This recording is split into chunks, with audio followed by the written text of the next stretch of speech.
What's up, everybody, and welcome to another episode of the Scouting Combine on the Five Reasons Network and part of the 3 Yards Per Carry podcast feed.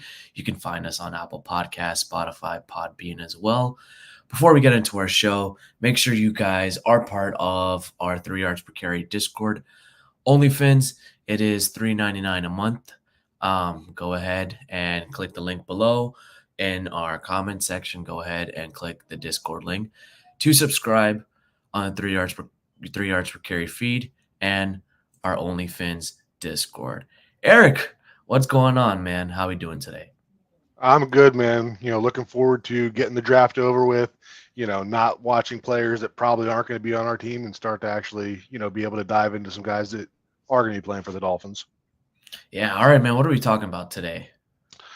So today, thought we'd do something a little different. There's a lot of people doing mock drafts or their final, players they want to look at. So I thought it'd be fun to go through and look at our GM instead and just kind of look at the positions and who he's drafted those positions and kind of discuss where our confidence is in his ability to draft those positions. So when we get to the draft next weekend and, we draft a certain position, should we feel like, Chris Grier knows what he's doing, or should we really be holding our breath with some of these picks?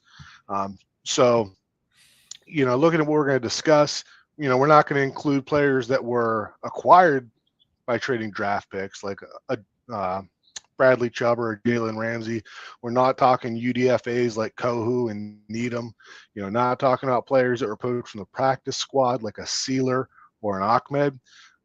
Some things to keep in mind as we're going through is that Chris Grier has gone through 3 head coaches now as the GM. He's had 3 years with Adam Gase, 3 years with Brian Flores, and now this year is going to be the 3rd year with Mike McDaniel. So there's always going to be some rosters churn based on the scheme and philosophies.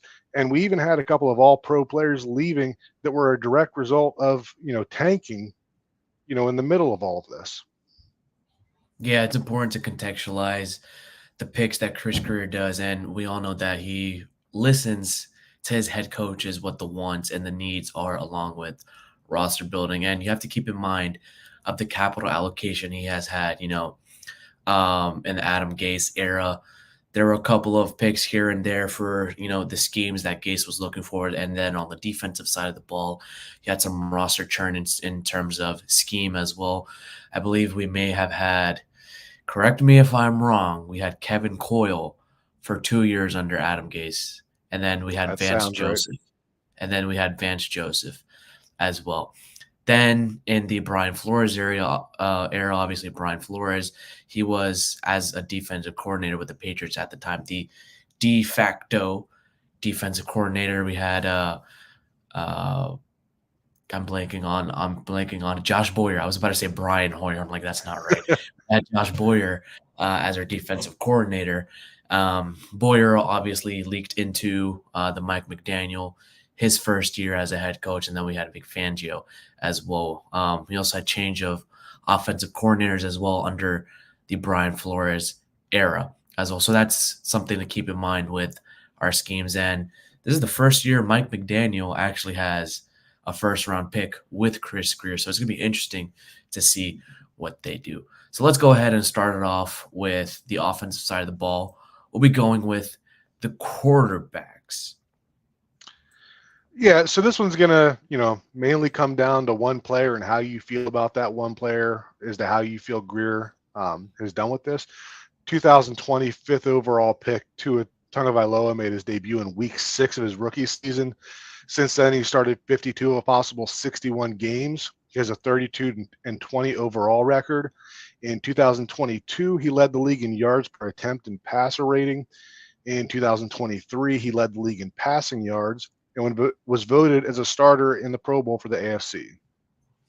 Then your next highest draft pick at the quarterback position is going to be Brandon Doughty in the 7th round of 2016. Doughty was, back and forth in the roster. He was last waived by the Dolphins in April of 2018, and he was claimed by the Cardinals, where he was waived again a month later. And the last one was Skylar Thompson, who's also a 7th round pick. He started 3 games as a rookie in 2022, going 1-2, including a playoff loss. He's currently slated as the third quarterback in his third year with Miami. So, I mean, it looks like really an actual quarterback that they drafted under Chris Grier. Chris Grier's tenure as a general manager was Tua Tagovailoa in 2020. And, a lot of the Dolphins fan base, they're 50% Tua stands, 50% anti-Tua as well, or the anti-Tua stands as well. But my question to you is, was that the right pick at the time in 2020 based on the scheme and where the team was headed in that year? So I've been a Tua fan since before he was drafted. I've got the receipts from Facebook from before the draft in 2020 of the draft day post-it note that says Tua no matter what. I've been a fan the entire time. I think we're finally seeing an offense that really is tailored to him. And when you look at the best quarterbacks in the NFL, every quarterback has an offense that is tailored to them. I think that it was somewhat revealing that in Grier's press conference earlier this week that him and Mike McDaniel feels like there's still another level to unlock. And I think that's one of the things that kind of gets lost in the argument for or against Tua, is that I feel like almost everybody who is a fan of Tua or thinks Tua is the guy doesn't feel like this is the ceiling for Tua. Like there's still room to improve. Whereas I think some of the anti-Tua, fans feel like what we've seen is the best we're going to get out of him. Right, right. And outside, when we look forward to the 2024 draft, it's not like the Dolphins are going to be drafting a starting quarterback anytime soon or to replace Tua. But one thing to note, based off of Chris Grier's draft history of quarterbacks, if they do pick up a quarterback in the later round since they're committed to Tua, you're looking at someone that can be a bridge or, God forbid if, Tua goes down, someone that can back it up. And if we're looking at, draft testing averages and stuff like that, going into the mold of what a quarterback for a Mike McDaniel offense looks like, you're looking at somebody, like a Michael Pratt from Tulane, possibly even a big arm guy like Joe Milton from Tennessee as well, something that fits the mold within the testing averages and somewhat of what Mike McDaniel looks for. Now, every quarterback is different. Every quarterback is not going to be the perfect fit for a Miami system. So it's really crucial that, Chris Grier and the scouts and all the coaches, evaluate the prospects thoroughly. But Eric, if, in the first round or maybe, maybe next year's draft or previous drafts, would you have felt solid of Chris Grier drafting a quarterback? Yeah, I mean, you can kind of say 2 out of 3 here. Obviously, Dowdy doing nothing kind of stinks, but he was a 7th round pick. Like I said, I'm a fan of Tua. Felt that he was a good pick, in that year, no matter what. And then you got Skylar Thompson as a 7th round pick who, has given us a little bit of something. And when you're drafting somebody in the 7th round, that's a win in my opinion in most cases. So, if we picked another quarterback, I would feel pretty comfortable that player could develop into the, QB2. All right. As we head on over to the running backs, I think the latest player the Dolphins selected was Devon Achane, and he was the highest, actually the second highest running back picked in the Chris Grier era. Yeah, so Miami has not selected a running back in the first 2 rounds of the draft since Grier became the GM. The highest was 3rd round pick Kenyon Drake. He spent 3.5 seasons in Miami, rushing for just over 1,500 yards. He also started games for the Cardinals, Raiders, and Ravens. He also played for the Packers, and he'll most be remembered for Miami scoring, the final in the Miami Miracle. Yeah, Gronk doesn't have the handle. Love it every time. So also a 3rd round pick, Devon Achane from the 2023 draft. He played in 11 of the 17 regular season games as a rookie with 4 starts, had a total of 997 yards and 11 touchdowns. And then we go to 2018 with a 4th round selection of Kalen Ballage. He had 326 rushing yards over 24 games in Miami. That was with 6 starts over 2 seasons. He also spent time with the Jets, Chargers, and Steelers over the next 2 seasons. And most recently, he was drafted by the San Antonio Brahmas of the XFL in 2023.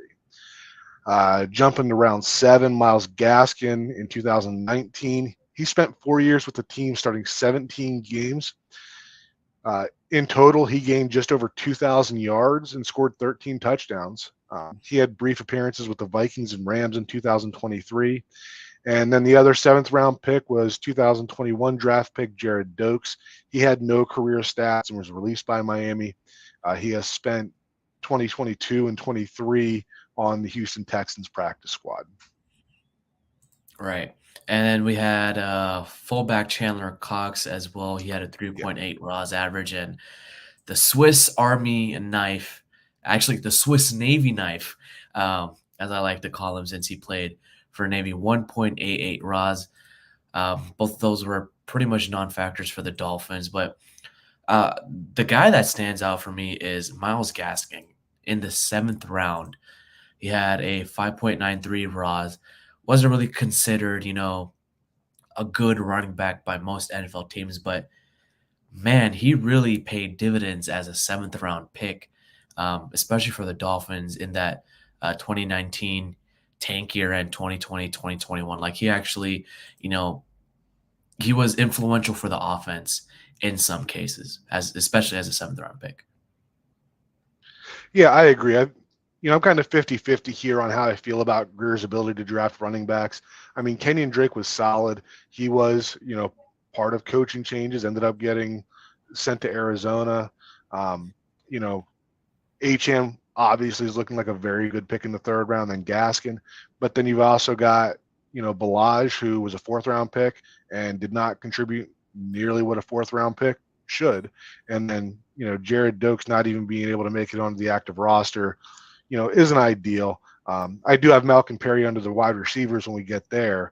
Like I said, I'm kind of 50-50 when it comes to how I'd feel about Grier drafting a running back right now. Right. And usually for running backs, you're not looking at for Mike McDaniel, now that he's the head coach, you're not looking at specific height or weight averages. You're looking for, a lot of speed. So you may not necessarily, like you, Eric, you may not have such a high confidence in Chris Grier drafting running backs. But I'm taking a look at the running backs that, are in this 2024 draft. And there's a couple that catch my eye. You have Isaac Guerendo from Louisville. I believe he had a 30 visit with the Dolphins. You have Marshawn Lloyd from USC, Tyrone Tracy, and the guy in our last mock draft I talked about, Rasheen Ali. All those guys can fit the wide zone system, the outside zone system that McDaniel likes to run. All those guys are fast. They have good enough burst. They're explosive, and they have good vision. I feel like, Grier doesn't draft running backs that high. Like he's not going to go and reach for a running back. He's not going to trade up for a running back. Like if the opportunity comes, if there's a running back there, he may grab him in maybe like the 5th or 6th round. And, running backs, especially in the Mike McDaniel era and with Chris Grier from 2016, they're based on a rotation.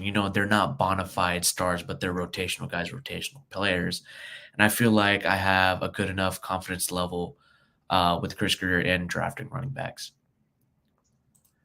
All right.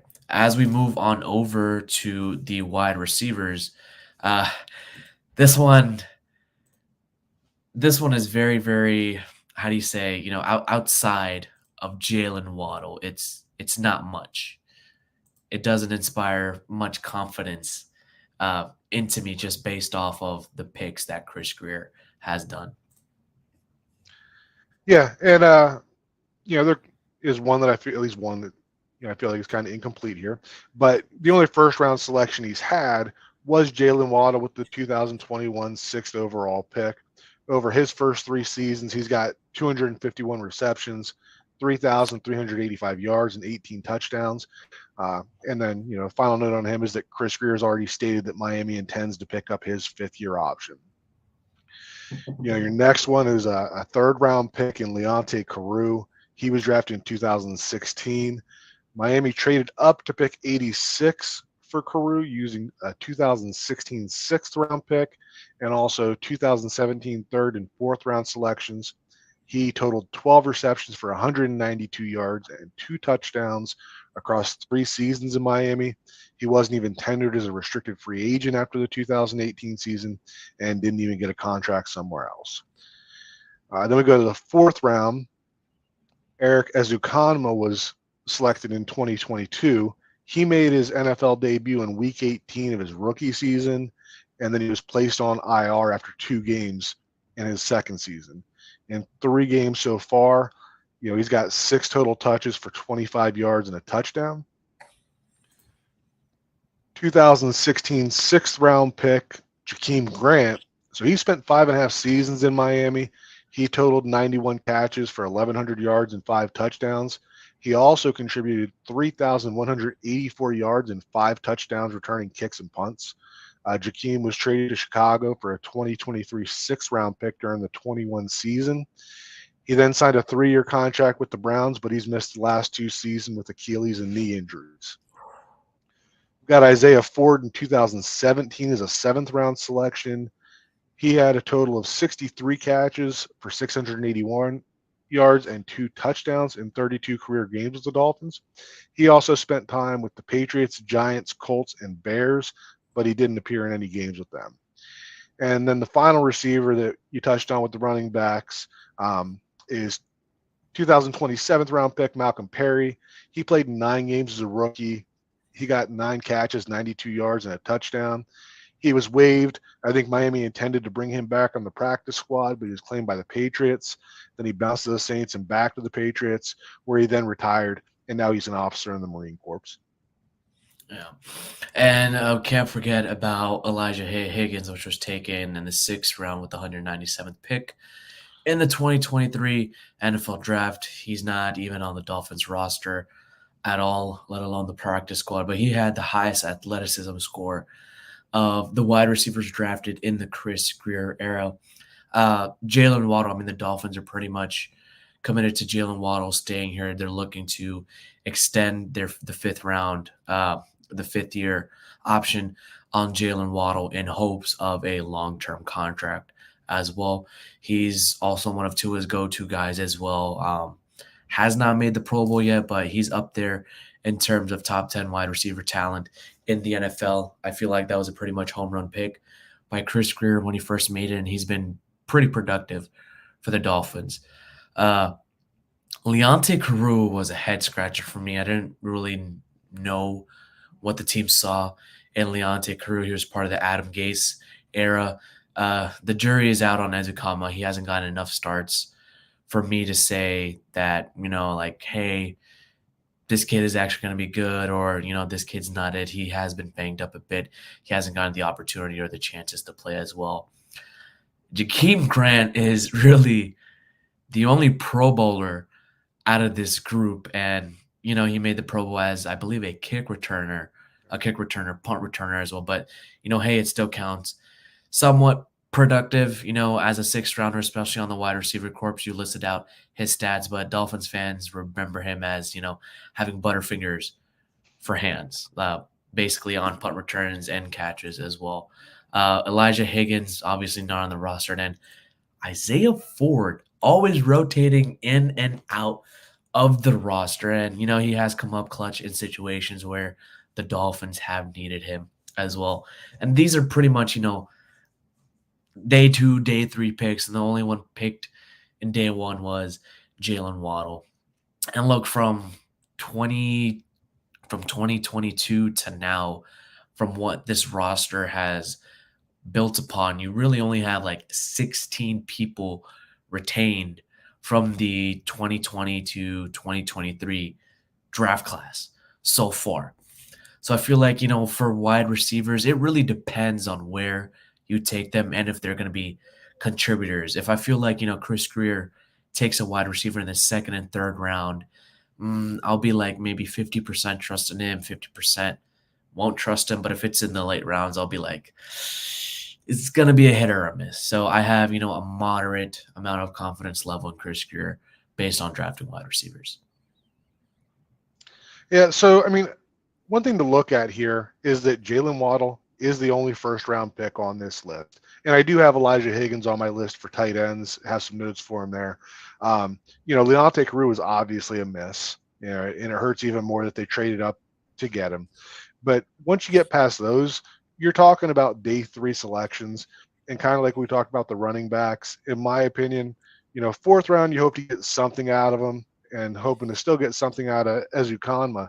But 5, 6, 7, like in my opinion, the contributions that you get out of those guys are more bonuses than stuff that you should expect. If you're drafting a wide receiver in the 6th or 7th round, he's got a better chance of making it as a special teams coverage guy than he does as a receiver on the offense, for the most part. So when I look at where Grier drafted these receivers compared to the contributions they've made outside of Leonte Carew, I feel pretty good about what he's done with wide receiver. And if there's a wide receiver picked in this year's draft, I'll feel pretty good about, his ability to contribute based on, where he's drafted. All right, then we go ahead and move over to the tight ends of this offensive group. Yeah, so the highest tight end selection we have here for Chris Grier is in 2018, second-round selection of Mike Gesicki. He spent 5 years in Miami collecting 231 catches for 2,617 yards and 18 touchdowns. Miami used the franchise tag on Gesicki in 2022. He then spent a year with the Patriots and most recently signed a contract with the Bengals. The other tight end selected in day 2 of the draft was 2021 third-round pick Hunter Long. Over 2 seasons in Miami, he started 2 games and had 1 catch. Leading into the 2023 season, Long and a third-round pick were sent to the Rams in exchange for Jalen Ramsey. Then you get Durham Smythe leading the way for the day 3 tight ends. He was selected in the 4th round of 2018. He spent all 6 seasons in Miami with 70 starts in the 95 games that he's played in. He totaled 123 receptions for 1,175 yards and 3 touchdowns. Then we jump to the 6th round where I have Elijah Higgins. He was waived by Miami, but he was then claimed by Arizona, so Miami didn't get a chance to keep him on the practice squad. In Arizona, he appeared in 11 games with 2 starts. He had 14 receptions for 163 yards and a touchdown. And then wrapping up the tight ends, we've got 2016 7th round pick Thomas Duarte. He spent 2 years in Miami, appeared in 1 game. He was part of the final cuts in 2018 before spending a couple weeks with the Chargers. In 2019, he played with the Arizona Hotshots of the Alliance of America Football League. He recorded 8 catches for 111 yards and 2 touchdowns, and he's since been waived by both the Panthers and the Falcons. So what's your, are you hot or are you cold based on the tight end group that Chris Grier has drafted? I'm not high for sure. I like my tight ends that can block. And, looking at tight ends like that, Smythe is by far the best of the group in that regard. And, he's average at best as a blocker. I think that there will continue to be opportunities to upgrade him, maybe not the highest priority to do, but I do feel like there, could be opportunities to find a tight end that blocks better than him and can contribute more in the running game or in the passing game. I'm sorry. But we look at guys like Mike Gesicki, Elijah Higgins, Thomas Duarte. Those are guys that should never be asked to block. Right. And are really just glorified receivers. I think Hunter Long was kind of drafted to be that Smythe replacement and just did not pan out at all.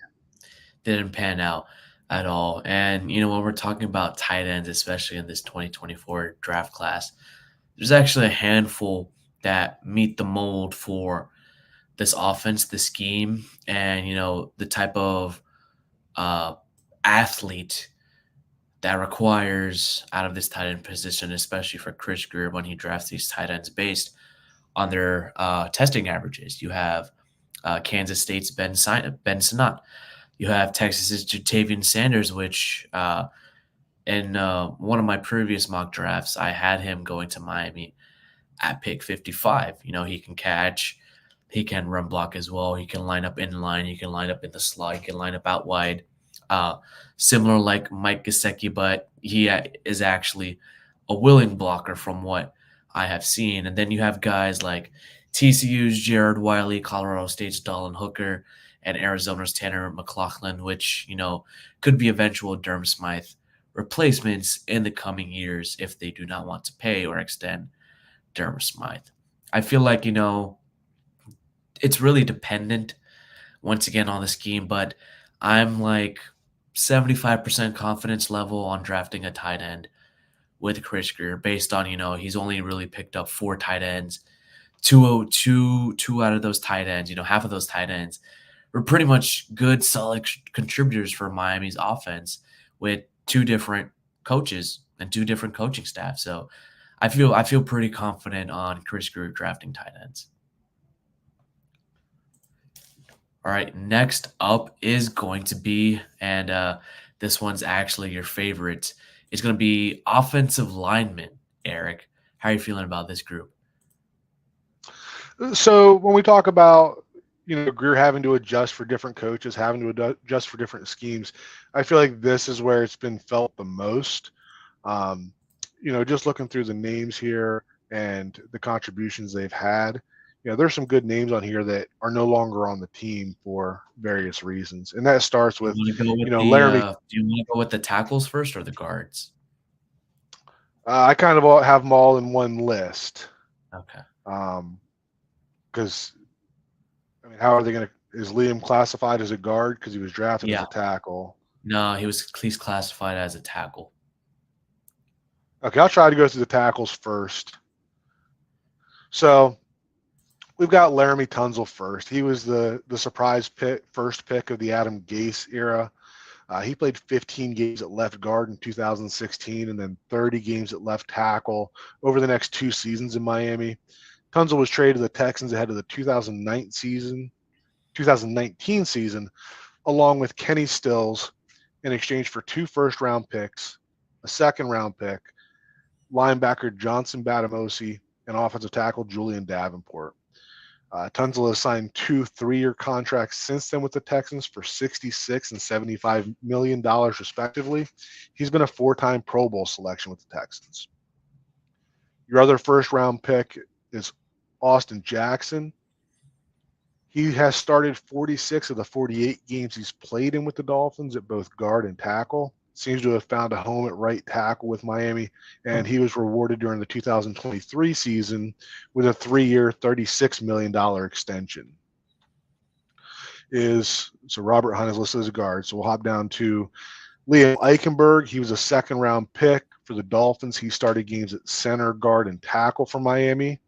He has started 38 of the 43 games that he's played in for the Dolphins, and 2024 will be the last year of his rookie contract. And then we're down to Isaiah Prince in the 6th round. So he appeared in 4 games with 2 starts in his rookie season before he was waived late in the season in an attempt to stash him on the practice squad. The Bengals ended up claiming Prince, who opted out of the 2020 season due to COVID. Then he started the final 4 games of the regular season, plus the playoff run to the Super Bowl for the Bengals in 2021. He spent 2022 on IR before spending time with the Broncos and the Falcons. And then in the 7th round, we've got Larnell Coleman.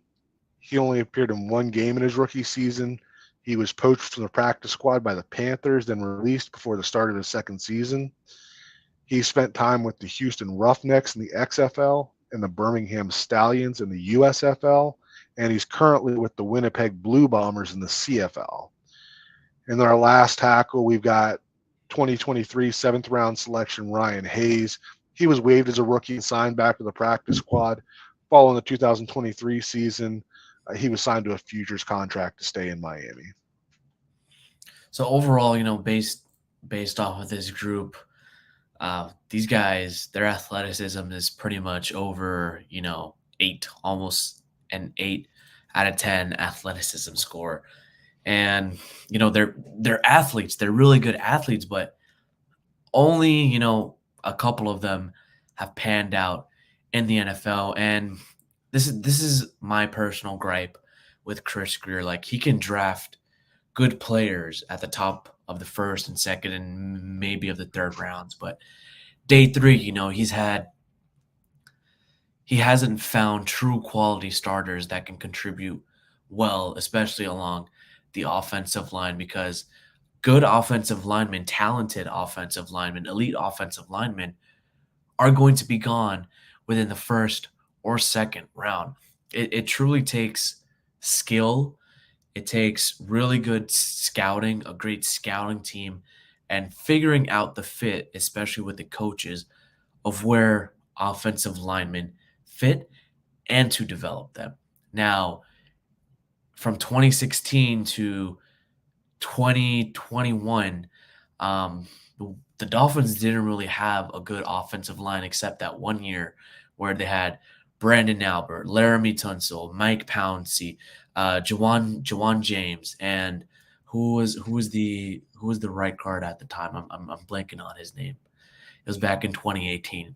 But that was like the line, the offensive line, which I remember, which was good. They had talented players, and three out of the five players were drafted when Chris Grier was a scout and a general manager as well. So I feel like, with Chris Grier drafting an offensive lineman, boy, you better hit if it's a first or second round prospect. Fourth, fifth, sixth round prospect, they have to be at least rotational and, are serviceable starters. And, my confidence level with offensive tackles with Chris Grier, not the highest. It's pretty much more so on the low side. And, it really is contingent dependent upon the scheme and are they able to develop those offensive linemen. That's where I'm at. Yeah, and I'm kind of middle of the road with the tackles. I mean, you look at Laramie Tunsil, and obviously he fell to Greer, wasn't expected, was kind of a no-brainer pick. But, had he not been traded, this could be looked at very differently. Like if we're sitting here in 2024 and Laramie Tunsil's been a four-time Pro Bowl selection for us, then that could look a lot different. Austin Jackson was a reach when he was picked, and, maybe the schemes that he was playing in were not the best schemes for him. Where he's at now has turned into, being a very good scheme for Austin Jackson. Liam felt like that was somewhat of a need type pick that didn't pan out as a tackle where they, needed him to be. He's kind of found a nice role as an interior, utility offensive lineman. And then you get into your sixth and seventh round picks. I know that Isaiah Prince didn't do anything for Miami, but he did, playing some significant games with the Bengals. And then, jury's still out on Ryan Hayes as to whether or not he can develop into something. So I'm not completely out on Grier drafting offensive tackles. I'll just be interested to see how it works going forward. And I have a little more confidence in it considering that we have, guys like Mike McDaniel, Frank Smith, Butch Berry that are all well regarded in the offensive line, Right. And as we move on to guards, on here we have four that were pegged and drafted as guards. Robert Hunt, who was the highest selection out of the group. He started games both at guard and tackle. He started 55 out of the 61 games played, signed a 5-year, $100 million contract with the Carolina Panthers. And I felt like, with that pick, that was a fantastic, fantastic selection where Chris Grier picked him out, second round pick, and he was pretty damn good. A lot of people can say, I can say that, Dolphins fans can say that, and Chris Grier can say that, especially the contract that he got with the Carolina Panthers says that. Solomon Kinley, he was, he didn't really pan out, had some weight issues from the 2020-2021 season. Didn't really get back onto the roster of the starting lineup. Michael Dieter was a serviceable center slash guard, 4 years in Miami. 23, he started 23 out of 57 games between guard and center. And then he signed with the Houston Texans in 2023. He started 10 out of the 16 games there. Then he signed a contract with the Washington Commanders this free agency. Out of this guard group, I don't. Chris Grier hasn't really invested heavily into guard, so I can't really, give a proper confidence level. But just, based off the picks outside of Robert Hunt, they were serviceable when needed. That's all I can say with this guard group. Yeah, so I think that, guards are a lower priority position. They've kind of been treated that way, by Chris Grier. But this is, I think when you really focus at the interior offensive line, where you see most, none of the guards that were drafted or centers, the interior offensive linemen, are guys that are great fits in, Mike McDaniel's outside zone scheme. I mean, Robert Hunt was a good fit, but that's why, Miami didn't, chase him for $100 million, because while he was a good fit, he's not a all pro type player in this scheme. He's more of a powerful, move guys off the ball type guard, as opposed to somebody that's going to get downfield, latch onto those linebackers, and spring those big plays. And that was kind of the same deal with Michael Dieter too. He played out his rookie contract in Miami, but then left because he was, getting to that second level, the way that Connor Williams, the way that Aaron Brewer, even Liam Eichenberg, the way that they do it, that's not his game either. But he was able to go to the Texans and start over half the season there for them. Kinley, with his size, he obviously wasn't a fit, and that's why he ended up getting released in Mike McDaniel's first season. So I think when you're looking at the guards, the guys that he selected have been for schemes that were for before this. And another position that with McDaniel, Frank Smith, Butch Berry, I have a pretty good confidence in how those guys will pan out if we draft one this year. So some of the tackles and the guards that do fit this scheme and the mold and the type of players that Chris Grier is looking for, and I mean, we've spoken about it. It's Troy Fatanu, Taliwis Fuaga, Kingsley Sewell-Matea, Graham Barton, and for guards and interior offensive linemen, you have Cooper Beebe, Garrett Greenfield, Graham Barton, Jackson Powers, Johnson, Matt Lee, and Tanner Bordellini as well. So there are options available for the offensive line throughout this 2024 NFL draft. And Chris Grier has drafted the most offensive linemen.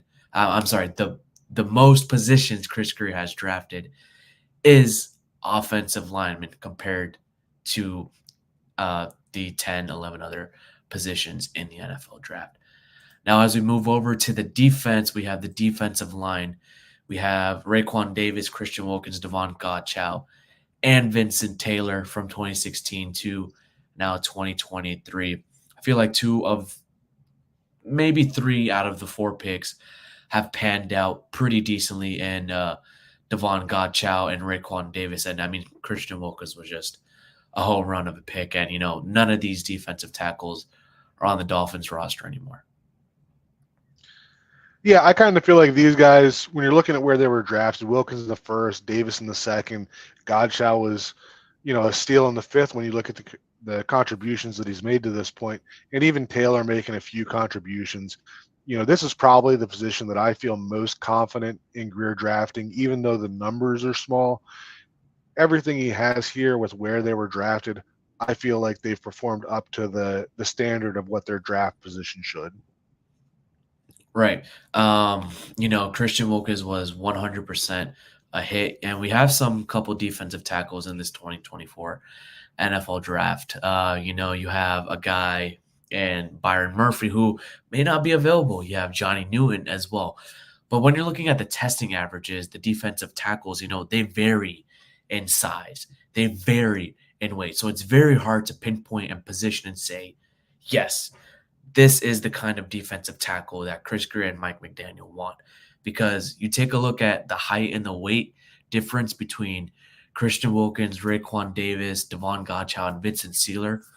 There's a lot of variance in there. So it's going to be based on what Anthony Weaver's defense is going to be like, rather than Chris Grier saying, yes, I like his numbers, I like his tape, I want this guy. It's going to be based on what Mike McDaniel and Chris and Anthony Weaver, what they want their defensive tackles, their archetype, their mold to be. And, I feel confident that Chris Grier is going to listen to both coaches and be like, okay, we'll go with this guy right here. We'll move on to the edge rushers as well. Chris Grier has invested heavily into edge rushers in his time as a general manager, especially with the first and second round picks that he had back when the Dolphins drafted Jalen Phillips, especially, and Charles Harris. Yeah. So Jalen Phillips obviously has panned out very well, and like Jalen Waddle, Grier said they're planning on picking up his fifth-year option. He's got 22 sacks over 3 seasons so far. Then you've got Charles Harris. Somehow I missed him on my notes, probably because I try to forget him as often as possible. But, he was a high draft pick, kind of drafted to replace Cam Wake and probably asked to do too much too soon. Ended up, playing some decent snaps for the Lions, but really, never lived up to that draft status. And the rest of your edge guys, it's kind of a weird position where you've got 2 guys in the first round, and then everybody else is round 5 or later. Yeah, for Van those Ginkel, 3 picks. Right? You got Van Ginkel, who played his entire rookie contract plus 1 more year in Miami. Then he, went off to rejoin Brian Flores in Minnesota on a 2-year contract. You've got Jason Strowbridge, also a 5th-round pick. He played in 5 games and then was released. Curtis Weaver was another 2020 5th-round selection. He was another player that was waived in the final cuts of his rookie season. I think the Dolphins were trying to hide him on the practice squad. He ended up getting taken by the Browns. Weaver then spent some time on the Vikings as well as the Birmingham Stallions. He's currently a member of the Ottawa Red Blacks in the CFL. And then he got 2022 7th-rounder Cameron Good, spent most of his rookie season on the practice squad, was promoted to the active roster in 2023, appearing in all 17 games. And then, as we all know, he suffered a knee injury on that, kick coverage unit in the final regular season game of 2023. Right. And you're looking at, the mold of edge rushers here. You take a look at their raw athletic scores. I mean, Charles Harris was under a 5.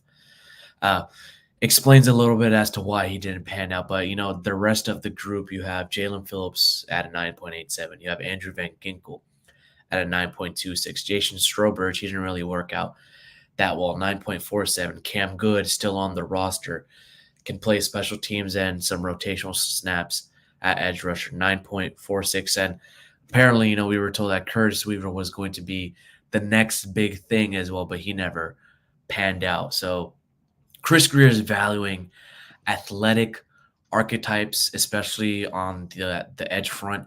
You have good edge rushers right now in Jalen Phillips and Bradley Chubb. Hopefully they're back for the start of the season. And looking at the 2024 draft, if they don't draft an edge rusher high within the first or second round, they still have guys available, on day 2, day 3, and Brennan Jackson, Jalix Hunt, Jalen Harrell, Marshawn Leland, and Laiatu. They're most likely going to be gone in the first and second round. But, a guy we haven't really touched on is Washington's Braylon Trice. I mean, he's got loads of experience, and any offensive lineman you watch in this 2024 NFL cycle, Braylon Trice has put their ass on the ground a couple times before and gone after their starting quarterback. So that's one name to keep an eye on. And maybe, Chris Grier could draft him to become Andrew Van Ginkel's replacement potentially in the 5th round. What do you think, Eric?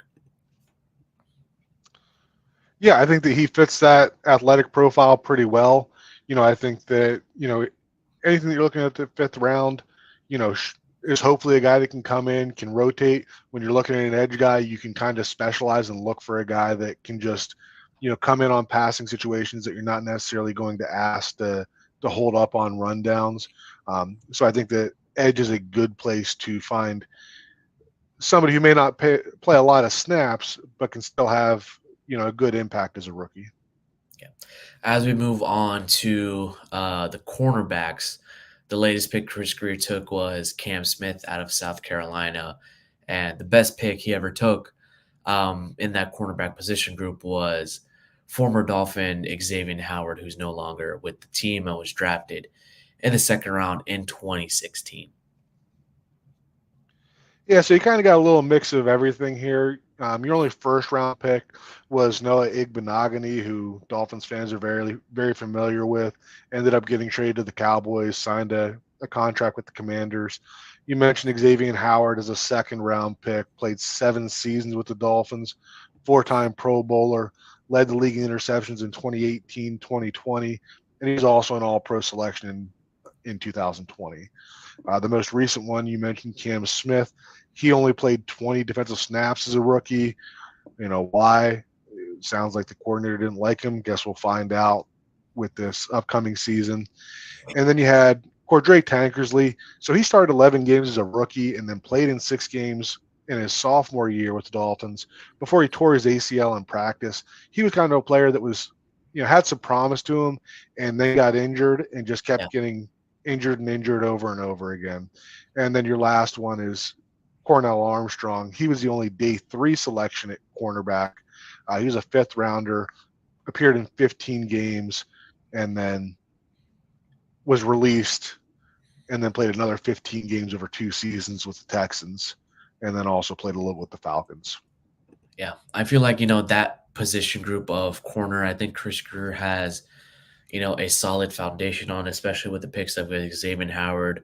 Cordray Tankersley, I mean, he was on the come up. He was doing very, very well up until his injury. And, Cam Smith, we heard a lot of great things about him from training camp and spring practices as well. He's actually the highest rated. He has the highest rated athleticism score of all the cornerbacks that Chris Grier has drafted so far. Noah Igbenogany, that was a pick made by Brian Flores. That was somebody he wanted. So Chris Grier mixes in what he likes and what his coaches like as well. If you go, to the 2024 NFL draft, there's a lot of good, cornerbacks and defensive backs that can play different spots that can fit Anthony Weaver's style of defense. I don't really think the Dolphins will be drafting a cornerback in the first round or the second round, but maybe more so on that day 2, day 3, the 3rd, 4th rounds. And you have a couple of options, and DeAndre Prince from Mississippi, Kamari Lassiter from Georgia, Jerrion Jones, and Renardo Green from Florida State. And, I'm looking at Renardo Green from Florida State first, and I do think he can be a cornerback too if the Dolphins, potentially, don't really like Cam Smith and what he exemplifies on the field and what he shows on the field. If he doesn't, improve or actually plays to his draft spot where he was drafted at. So I feel, maybe 50% confidence level in the cornerback group. For safeties, there was Minkah Fitzpatrick, Brandon Jones, Javon Holland, and Jordan Lucas as well. So why don't we go ahead from the safety group? Eric, what were your thoughts on the safeties that Chris Grier has drafted? Yeah, so if defensive tackle is not the most confident position that I have in Grier being able to draft, it's going to be safety. Your only first round selection here was Fitzpatrick in 2018. He started 13 out of 18 games that he played in Miami.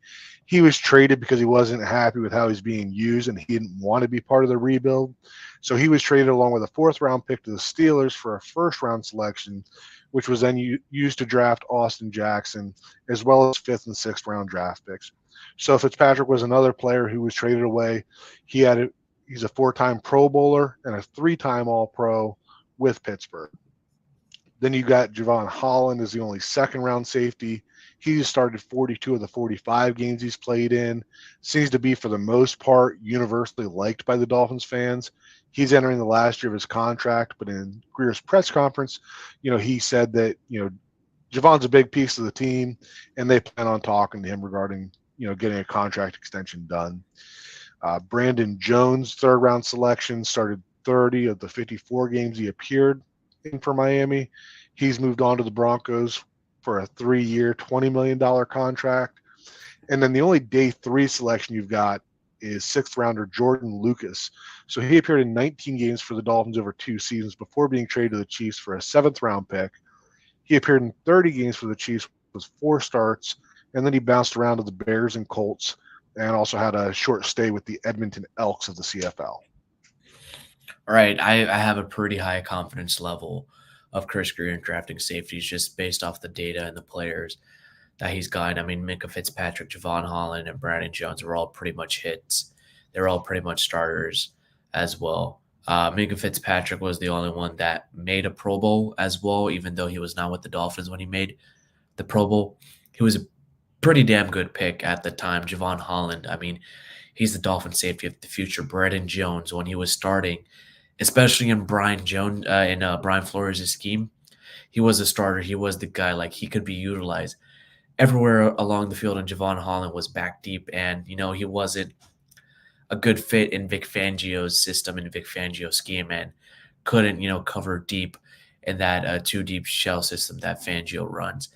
Maybe he could have fit within Weaver's defense, but, that contract that Brandon Jones got, but I felt like it was a bit too rich and the Dolphins needed to invest that money somewhere else. But those 4 years of Brandon Jones, I mean, they were pretty solid for the Dolphins. And Jordan Lucas, he was more so, a special teamers. He was drafted in the 7th round. Can't really expect so much out of him, especially where his draft position was. And some of the safeties in this draft, you talked about it with the Utah kids and Cole Bishop and Sion Vakia. I feel like Cole Bishop is the perfect fit here if the Dolphins were to draft a safety. But if you take a look at Malik Mustafa from Wake Forest as well, he sort of fits the mold as well. So, if Chris Grier did draft a safety and it was those 2 guys, I would have a pretty high confidence level and say, hey, yeah, that was a really good pick. That was one of the best picks he made in the draft, and it was one of the best values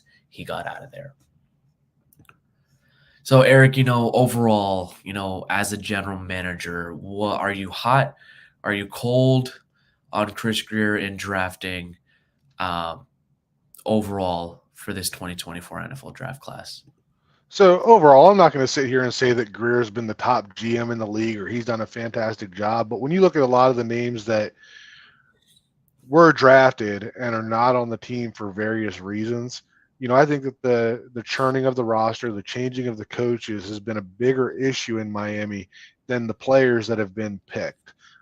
As far as how he's done in the Mike McDaniel era of drafting players, he really hasn't had a lot of picks.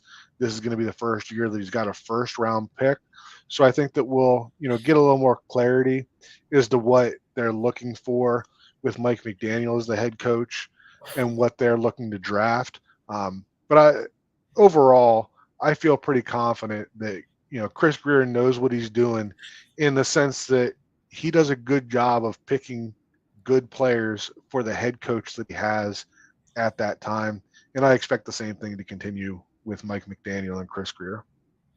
So when we take a look at the positional investments Chris Grier has done, actually the most investments he has made with his draft picks is defensive backs, which includes cornerbacks and safety.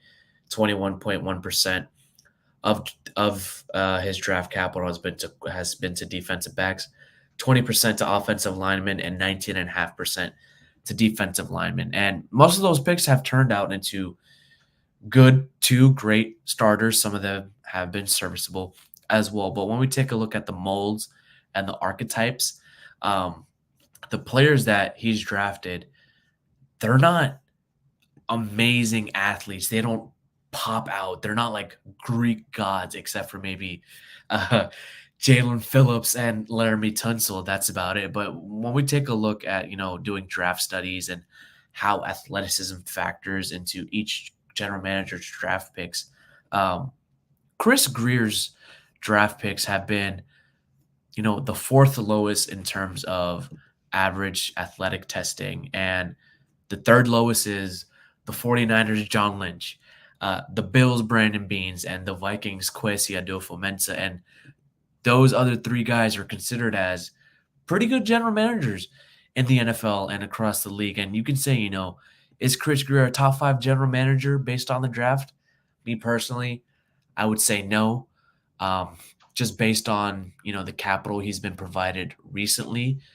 Um, you take a look at his recent drafts and you factor in recency bias, you're like, okay, he hasn't had a lot of top picks, but what would he look like with top picks? And you take a look at the Adam Gase and Brian Flores era, and you have cornerstone picks right there. So I feel like this is the first year with the Mike McDaniel and Chris Grier era where they actually have two top 100 picks.